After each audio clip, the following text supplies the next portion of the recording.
Welcome back, everybody, to the Behind the Grind show for episode number 48 with Danny, the Colombian warrior Chavez, talking about his upcoming UFC debut against downtown TJ Brown. This video is brought to you by Jock Farm, a social media networking company that connects fighters and coaches from across the world all on one website. As always, without further ado, this video may contain strong cursive language. Viewer discretion Ladies is and advised. gentlemen, it is time for another episode of Behind the Grind with your one and only host, Simon Romero.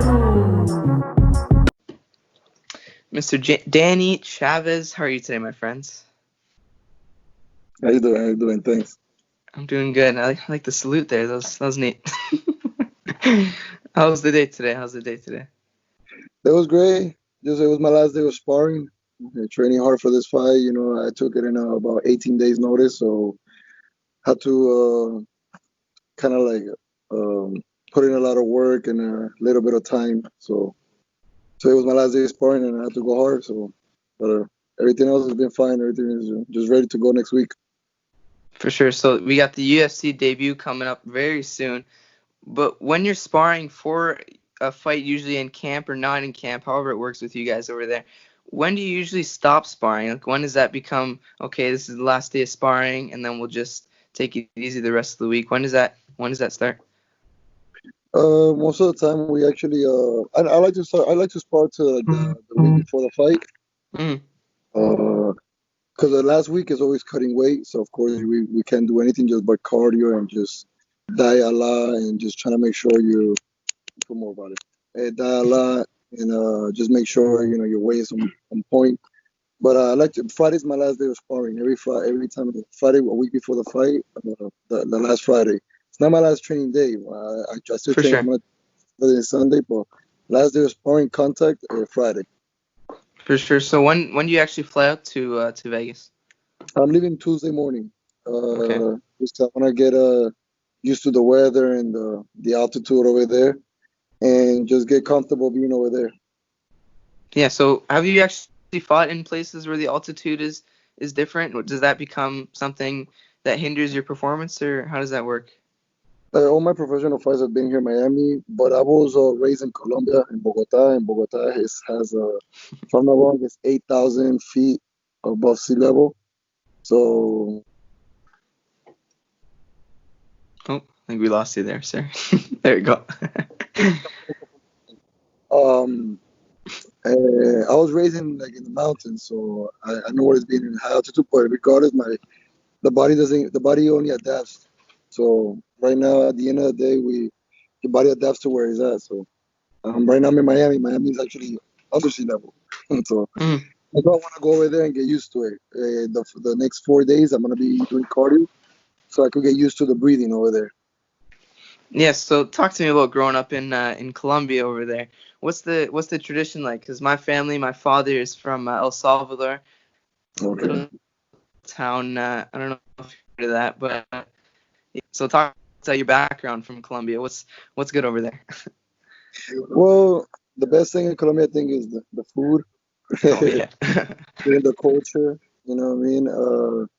Everything of it. Like because I was born in Queens, New York, but then I Okay. left at 7 to Bogota, Colombia, and I was there from 7 to 14. I did Mm. from first all the way to eighth grade, and it's a different culture, it's a different way of growing up, but I love it. You know what I mean? I just I'm already used to Miami. This is where I'm at now, and I've been here for the last 17 years. So, Mm. but Colombia is I love Colombia. You know what I mean? I miss it. I haven't been there since I got here. So Okay. after Yeah. this, So I'm trying to make a trip over there. awesome. So is your mom and dad both from there? Just the dad or just mom? How's that work? No, they're both of my parents are Colombian, Okay. different cities. My dad is from Tolima. My mom is from Bogota. Awesome. And most of my family is from Bogota. Some of them are in Medellin. Some of them moved around, but most of my family is from Bogota. Yeah, so in El Salvador, like I mentioned, we got the pupusas is a big thing. What's the So, best food to have in Colombia? Our main dish is bandeja paisa. Everybody knows Okay. that. But our main, like I'll say, appetizer is las empanadas. You know, Empanadas. Oh like yeah. for you guys, like you said you're from El Salvador, so you know pupusas is like it's kind of because pupusas is not really a main dish, but it's like an Yeah. appetizer, kind of like Mm, that's what your dishes. Yeah, for us it's the empanadas, Colombian yeah. empanadas. Okay. Yeah. My mom actually made it the other day. She's 100% from Canada and everything, and she made her own empanadas. So it was pretty cool. Yeah. So when did you actually were you speaking Spanish like when you were living in Queens? Because I know both your parents are obviously from Colombia. Did they teach you to speak Spanish in New York and then you were good when you moved to Colombia? No, not really. Actually, I had to learn Spanish in Colombia. Okay. The funny thing is that it became my first language, my main language. But when I was growing up, like I used to speak more English than Spanish when I was Really? 7 years old. Actually, my Spanish was a little, broken. Hmm. When I went to Colombia, I had like I didn't have so much problem speaking Spanish, but like my first few months, there was a lot of words I didn't know how to say. And Hmm. then, of course, 7 years there, nobody speaks English. So I lost my English and I was just speaking Spanish. Then when I got over here, I had to learn English again. But I learned it Yeah. in a fly. It was like a year and a half, and I was already out of ESO. I went from ESO 1 to 3, and then boom, I was out. That's awesome. So I like learning about people's backgrounds and everything. It's interesting. Yes, sir. Yeah. Yes, sir. So the topic is we talked about your background, of course, but we got this fight coming up. But with the fight coming up, it's your debut in the UFC, like we said. How was the doctor's office and everything today? I know you were busy today with all that. How did that go? It's not even today. Actually, it's been the past 2, 3 days, man, because Oh, they really? actually have stuff. You know what I mean? I'm not used to that. I'm used to always going to, I've been fighting a lot in Miami and smaller promotions. And they don't ask for that much. It's a quick medical, blood exam, eye exam, and you're done. That's it. You make sure Hmm. you're good. But for the UFC, they ask for a lot of stuff, more, deeper into your health. Like they want EKGs, they want MRIs, they want a different type of eye exam. They don't, normally we see an optometrist, and they Yeah. actually want an ophthalmologist. And it was just a lot, the different, and more blood exams and just more stuff. You know what I mean? Now I gotta deal with USADA as well, which is the anti-doping. Yeah. Gotta report everything you do. You're under the microscope, so yeah, deal with it. Yeah. Yeah. So you said you've been fighting in Miami most of your career. Was that amateur as well too, or just professional? Well, I did have 3 amateur kickboxing fights. I never fought amateur MMA. Okay. I went from three kickboxing amateur fights, and I jumped in straight to pro MMA. At that time, there was no such thing as a rule having 5 amateur fights before you turn pro. Okay. Actually, I went straight pro. I didn't have to do any of that stuff. Actually, back in the days, we thought that was for soft people. You know what I mean? If you fought amateur, you're being a coward. You just didn't want to go pro. Yeah. You were scared of the real deal. Yeah. But nowadays it's because you have to. It's mandatory. It's mandatory to have 5 amateurs before you go pro. Mm. So that's the only reason. Yeah. In some places, because I don't know, CM Punk was a professional wrestler. He didn't have any amateur MMA experience, but I don't know how that maybe. happened. I always think about Yeah. I that. know. And he found the big stage, which is crazy. I But know. he had to get some type of permission somewhere because, like I said, there is a rule right now where you have to fight 5 amateurs before you go pro. So I don't know how he was able to get that done, but he was, you know, Yeah. in the UFC somehow they hooked him up. I guess I don't know. Yeah. It is what it is. Yeah. Yeah. Yeah, so talk to me about this last fight that happened. I know you won a title. I'm pretty sure that was in Miami, like you said. Talk to me about how that got you the opportunity that the UFC is like, oh, look at this kid. He just won a belt. Talk to me what happened there. Well, actually, the fight was supposed to be in Miami, but I ended up being in Tampa because of the whole Okay. COVID-19. Yeah. Uh, they closed a lot of the venues. Like they couldn't throw venues over here, so they had to go all the way to Tampa and make it happen over there. Yeah. And you know, at that time, that was my biggest fight. You know, what I mean, now this is my biggest fight.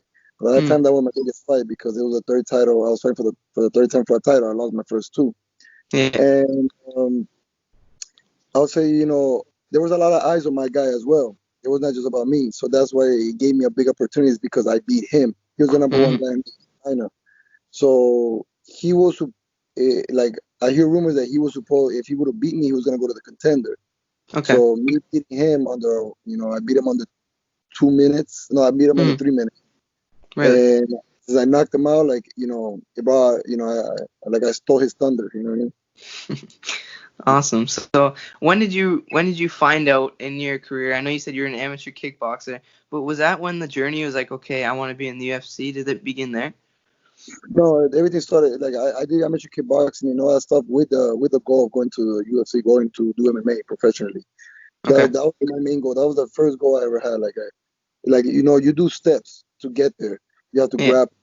You have to do amateur kick. Well, I wanted to do amateur kickboxing because all my friends were doing it at that time. I had a lot of my friends that were doing amateur kickboxing at that time, and I knew eventually I had to eventually like fight either boxing because I wanted to do boxing as well, but I knew I was gonna do either boxing or kickboxing until I could work on my stand up before I Hmm. go.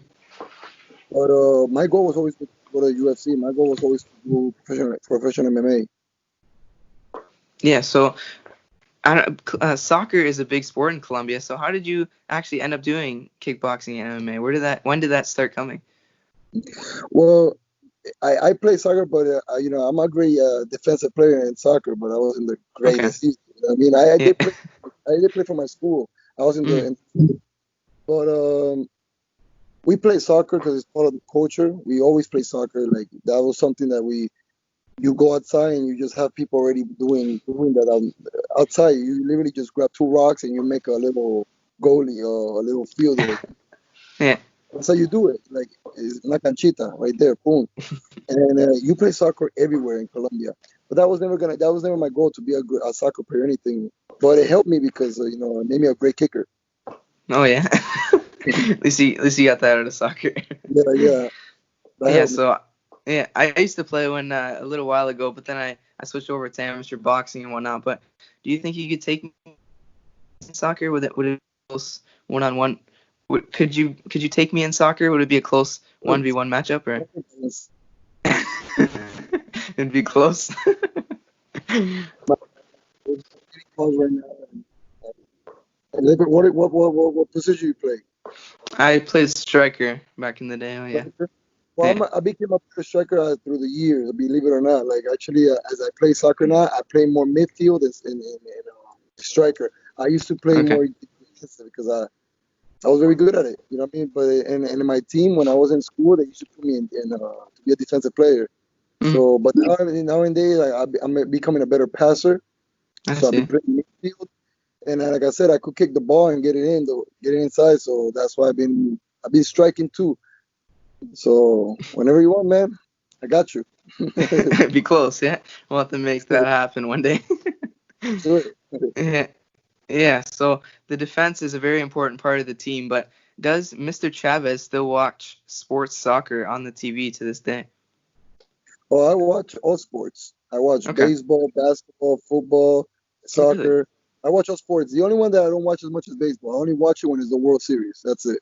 That's the only Okay, time we I got watch. Fine. we got a fist bump on that one. Yeah, I don't right I there. don't there you go. Yeah, you go. I don't usually Soccer, watch baseball either. I'm a huge Real Madrid fan, and I'm a huge Juventus fan because of Cristiano Ronaldo.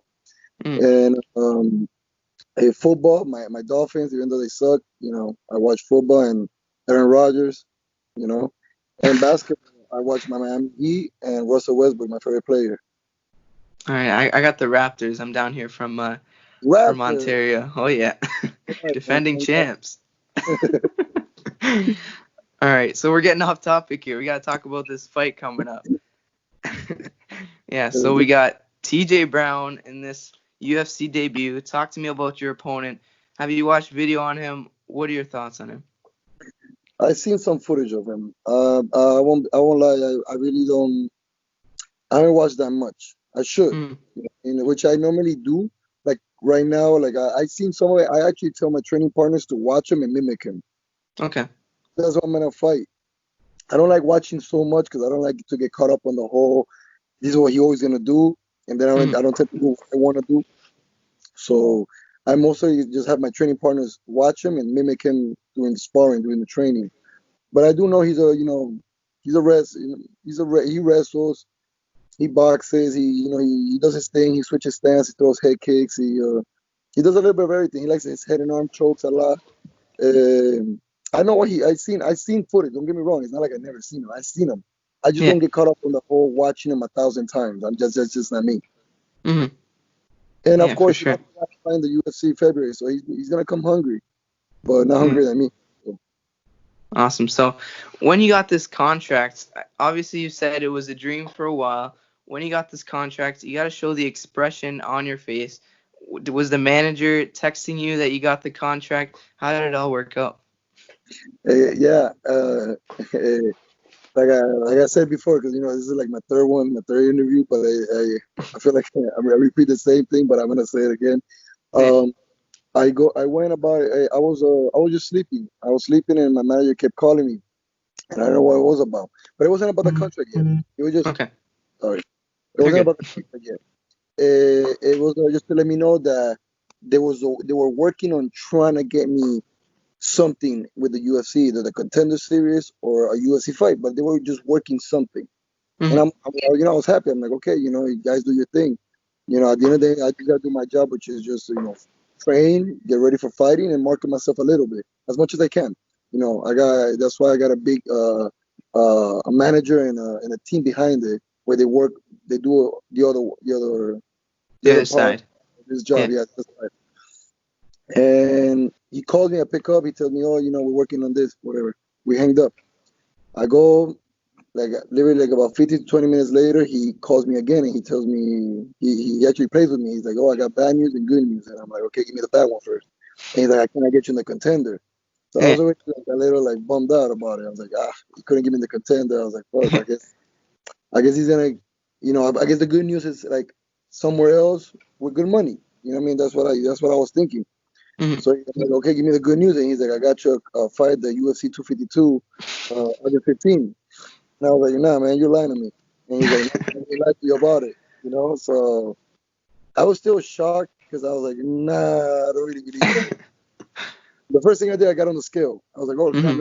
is that true? I'm like, let me get on the scale, see how much I weigh.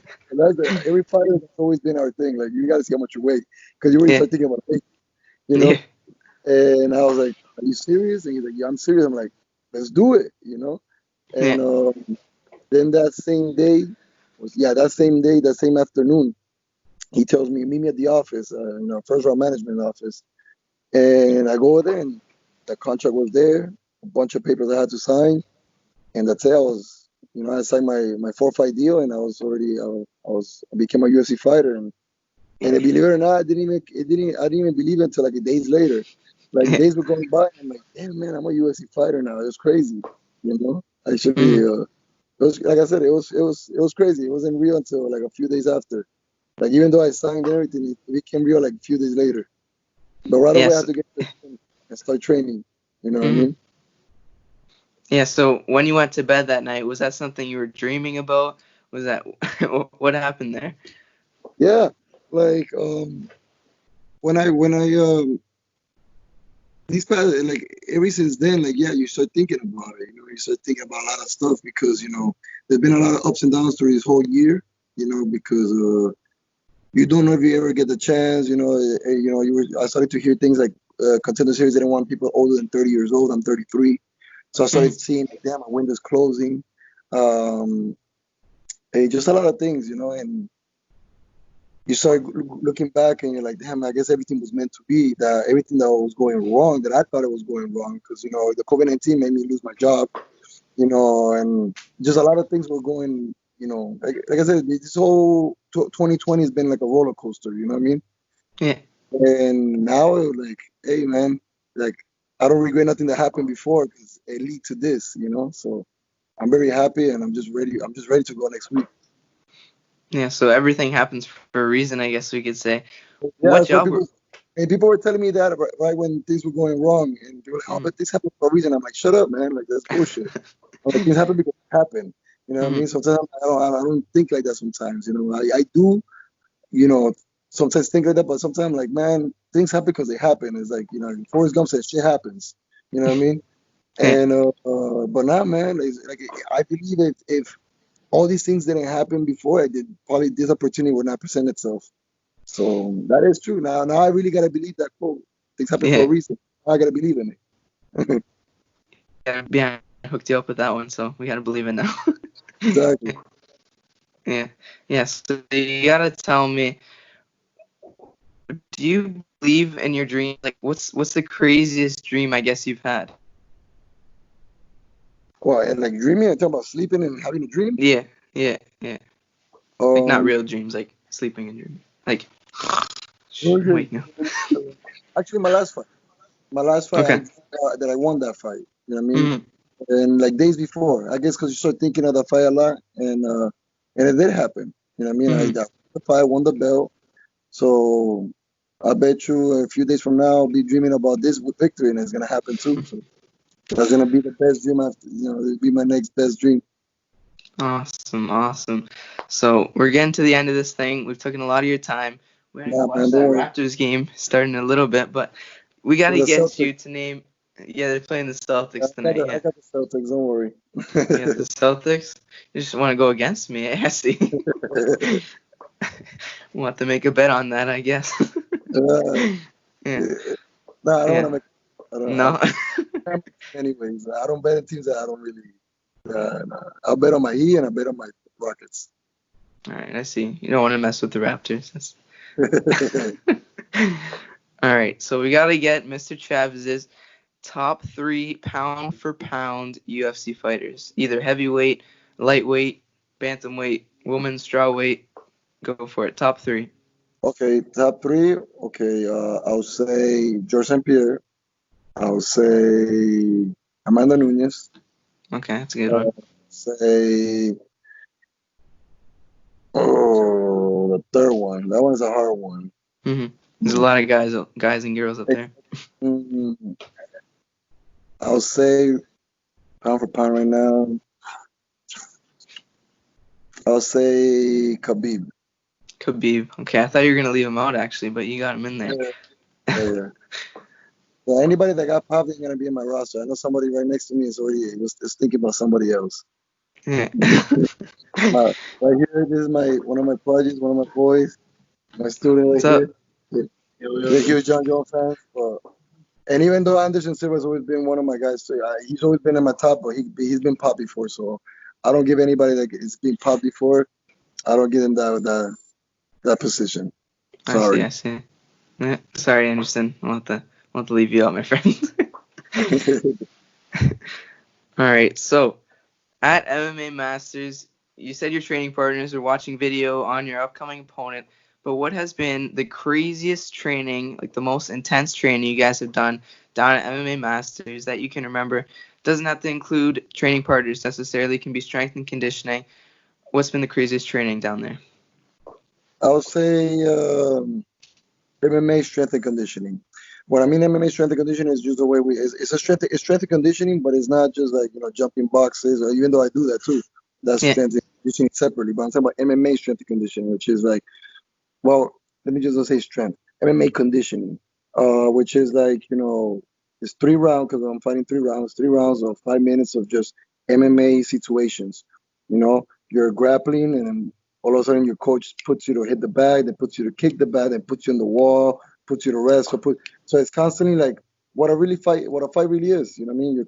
You're doing all types of different situations that happens in a fight. You're doing it like right here live, and it gets me gas, it gets me tired. So Yeah. I'll say that's the hardest thing because everything else, like I'm okay with it. Even though I hate strength and conditioning, you know, but MMA conditioning to me is worse because it gets me more tired because conditioning I could sometimes I wouldn't say I could sometimes pause and it's just like I said, it's just you're sprinting, you're jumping, you're doing other stuff.